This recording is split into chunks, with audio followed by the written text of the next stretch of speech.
അപ്പോൾ ഗൈസ് നമ്മളെ വണ്ടീൻ്റെ ഫൈനൽ ലുക്ക് ഇതാണ്. സ്റ്റിക്കറൊക്കെ ഒട്ടിച്ചിട്ടുള്ള അല്ലേ. ഫുൾ നമ്മൾ ഇവിടെയൊക്കെ സ്റ്റിക്കർ ചെയ്ത്, ഗ്ലാസ്സിൽ സ്റ്റിക്കർ ചെയ്ത്, സൈഡ് സ്റ്റിക്കർ ചെയ്ത്, ഫ്രണ്ട് സ്റ്റിക്കർ ചെയ്ത്, ബാക്കിൽ നമ്പർ സ്റ്റിക്കർ ചെയ്ത്. ഓക്കെ, അപ്പോൾ നമുക്ക് ഇനി ഇതിൽ ബാറ്ററി ഇടാം.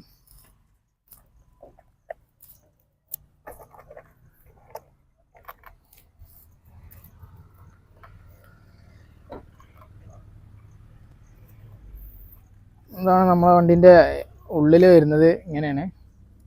ഇതിൽ നമുക്ക് ഇവിടെ ഓപ്പൺ ആക്കിയിട്ട് വേണം ബാറ്ററി ഇടാൻ. എന്നിട്ട് നമുക്കിങ്ങനെ ജസ്റ്റ് ഇവിടെ വെച്ചിട്ട്